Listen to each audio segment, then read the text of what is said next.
sur le travail qu'on a pu faire autour de la gouvernance des forêts communautaires en particulier. Hein, on s'est rendu compte que finalement c'était ces processus de construction des institutions de gestion qui étaient vraiment le talon d'Achille et en même temps la chose absolument centrale. Hein, on avait fait juste pour vous situer un petit peu, on avait fait une comparaison entre les processus de gestion communautaire et de gestion des forêts au Cameroun et au Guatemala. Hein, donc en faisant exprès de prendre des choses qui n'avaient rien à voir, hein, de façon à pouvoir justement essayer de trouver qu'est-ce qu'il y avait de commun dans ces différents processus. Hein, et on s'est rendu compte que finalement, plus que le montage ou le montage juridique ou les formes juridiques qui pouvaient exister à un moment donné, c'était la façon dont pouvait se construire, s'améliorer avec donc des échecs, des droits à l'erreur, la possibilité de changer et d'améliorer les choses et de façon collective qui rendait possible l'institution d'un nouveau régime de gestion collective communautaire. Et ça, c'est absolument essentiel. Et en général, on a toujours tendance à considérer qu'il faut appuyer certains modèles, certaines choses qui pourraient être reproduites à droite, à gauche, hein, sans se donner les moyens, quand on appuie des processus de transformation, de pouvoir donner aux gens la possibilité de construire dans la durée quelque chose qui sera adapté à leur situation politique, géographique, écologique spécifique. Hein, et donc ça, je crois que c'est extrêmement important parce que finalement, tous les programmes de coopération, il y a très très peu de programmes de coopération qui donnent aux gens la possibilité de construire leur propre modalité de gestion.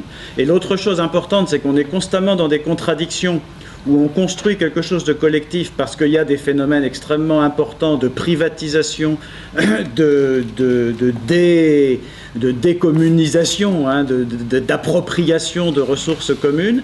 Et ces contradictions, elles sont permanentes. Donc au Cameroun, on a vu par exemple que la création des forêts communautaires, avec une pseudo-création, avec une proposition qui en fait était immergée dans une proposition politique qui était au contraire de transmission, de remise de tout le capital forestier aux grandes entreprises. Hein.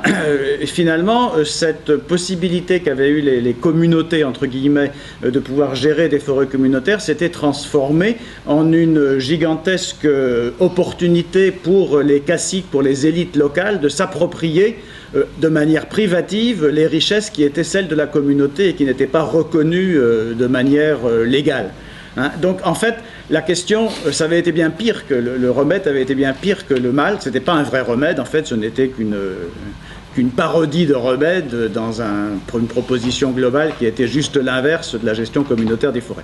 Hein, bon, donc ça c'est assez intéressant et je pense que c'est une des choses sur lesquelles on travaille et à la limite, peu importe que les propositions soient totalement pertinentes ou pas, ce qui est important, c'est la manière dont elles peuvent changer les rapports de force et dont elles peuvent faire évoluer les choses. On peut partir sur une proposition complètement fausse, hein, si elle permet, au bout de l'exercice, de l'expérimentation, d'avoir un rapport de force beaucoup plus favorable, on n'aura pas perdu son temps, on aura avancé. Au contraire, on peut partir avec une proposition très juste, hein, mais avec des rapports de force qui rendent absolument impossible sa concrétisation, et dans ce cas-là, on peut avoir un retour de bâton extrêmement dommageable. Donc ça, je crois que c'est extrêmement important. Et c'est un petit peu pareil au niveau du droit international.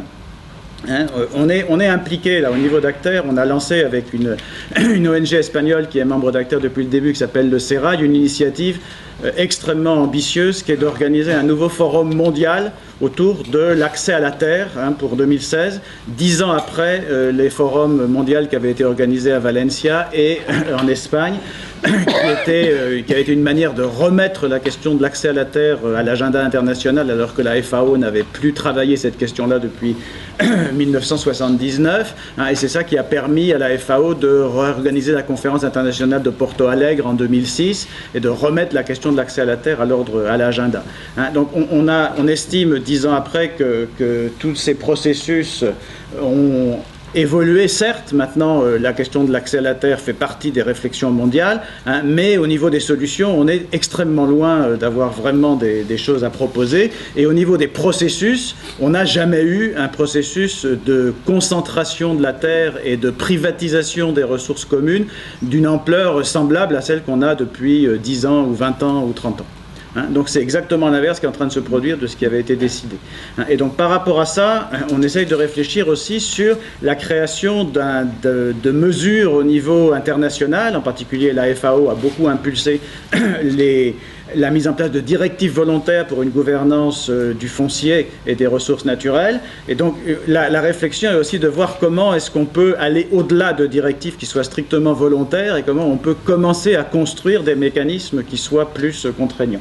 Et là, le travail qu'on a pu faire avec l'AFD depuis déjà 2010 hein, est tout à fait intéressant. Dans ce document qu'on avait préparé pour l'AFD avec le comité foncier et qui ensuite s'est transformé en un document de positionnement de la France reconnaît hein, qu'il faut certes aller vers des directives volontaires, mais qu'il faut d'emblée prendre conscience qu'il faudra aller au-delà du volontaire et établir du contraignant chaque fois que l'avenir de l'humanité est mis en danger. Et ça, c'est vrai pour le climat, mais c'est aussi vrai pour la concentration des ressources. Hein, donc c'est un peu dans ces perspectives-là qu'on essaye de travailler. Et c'est pour ça que cette réunion, elle est importante aujourd'hui, parce qu'elle nous permet d'approfondir un peu au niveau philosophique et de mettre en commun un certain nombre de pratiques et de réflexions, de fait. Hein, et ça s'inscrit tout à fait dans la perspective de ce qu'on essaye de faire. J'avais une question en fait concernant les communs. Une première question concernant l'échelle, parce que vous parliez en fait tout à l'heure d'institutionnalisation du commun. Et je me demande, est-ce que le commun finalement ça fonctionne pas mieux dans un cadre, dans une petite échelle et donc finalement dans quelque chose qui est assez informel. Et à partir du moment où on essaye, on est dans une démarche de rationalisation, d'institutionnalisation, finalement ça perd, parce que ça demande une réflexion plus globale et peut-être un cautionnement plus général de valeurs communes, etc. C'est plus difficile. Donc ça m'a interpellé ce que vous aviez dit tout à l'heure sur l'institutionnalisation du commun. Et puis j'avais une autre réflexion du coup, sur les instruments en fait, notamment juridiques, parce que moi c'est des questions que je me pose, du commun, parce que justement dès qu'on est dans une dynamique de construction d'un projet, moi je l'ai vu sur des porteurs de projets par exemple à Vieux-Neuroux, qui voulaient s'installer pour répondre à des problèmes très actuels, peut-être d'habitat ou d'autosuffisance ou des choses alimentaires ou des choses comme ça. Dès que justement ils sont dans une démarche de mise en commun et de justement ce que vous appelez le droit d'usage et se détacher un petit peu de ce droit de propriété, il y a ce frein des instruments juridiques pour mettre en place ce qui relève plus en fait de l'idéologie que voilà. Donc la situation donc est à certains égards terrible, tragique. Bon, mais c'est dans ce cadre-là qui pourrait nous conduire à désespérer que nous voyons, nous constatons donc la multiplicité des expériences et le nombre dont vous faites partie de gens qui ont des pratiques d'opposition, des pratiques, des micro-pratiques, si vous voulez, d'opposition alternative. Et ceci, donc, envoie une question, c'est comment les choses vont-elles tourner? Est-ce qu'elles vont s'être étouffées, toutes étouffées les unes après les autres parce qu'elles sont microscopiques et que le système, la totalité, le capitalisme qui fait totalité va les étouffer toutes les unes après les autres, je dirais par désespérance, découragement, impasse de nos expérimentations et de nos pratiques. Ce n'est pas impossible. Ce n'est pas impossible. Alors, tout le monde, pas que vous, tout le monde se pose la question, enfin tout le monde qui est impliqué là-dedans, se pose nécessairement la question de quels sont les outils que l'on a à notre disposition, comment les choses vont-elles se développer, comment faut-il agir, etc. Bon, les expériences ici ou là doivent nous inspirer. L'Espagne aujourd'hui, les formes de coalition municipale politique, Barcelone en commun, Saragosse en commun. Enfin, tout ça nous parle. Il faut tendre les oreilles, enfin je veux dire, tendre nos oreilles en voyant à quel point tout le monde qui veut changer les choses se réfère au commun en y mettant des sens différents. Bon, voilà. Voilà où nous en sommes. Et alors, nous avons tous à nous inspirer les uns des autres et à échanger nos pratiques. Et à sortir du monde, j'étais très sensible à ce que vous disiez, à sortir du monde occidental. C'est-à-dire précisément à être à l'écoute, mais je suis un peu dur d'oreille de ce côté-là, je suis très, très occidentalo-centré, je suis un peu dur d'oreille pour entendre les sauts de civilisation, je l'avoue, mais nous avons tous finalement à tirer les autres, et par exemple à savoir, effectivement, je suis très intéressé par ce que vous avez fait, qu'est-ce qu'on entend par commun en Afrique, enfin comment les choses peuvent se dire, s'exprimer, se mettre en pratique. Bon, mais la question, vous avez tous aussi posé la question de l'échelle, elle est essentielle. Car en effet, nous pouvons toujours imaginer des phénomènes de contagion, d'expansion, mais il n'empêche qu'il y a quand même des moments de changement d'échelle, des effets de seuil, enfin en quelque sorte.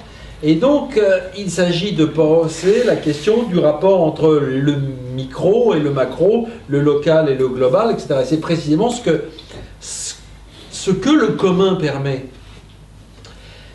Comment vous dire, ce que nous avons appris du capitalisme néolibéral, c'est le fait que, en effet, les logiques globales de mise en concurrence, finalement, s'insinuent, se diffusent et transforment nos comportements les plus élémentaires des uns aux autres. En fait, il me semble que la problématique du commun, comme réponse et riposte, consiste à prendre le chemin inverse, à transformer microscopiquement, si je puis dire, nos relations, nos pratiques, à faire du micro, avec l'idée que les choses vont s'étendre, vont passer à d'autres niveaux, etc. Donc le mouvement inverse. Mais comment ?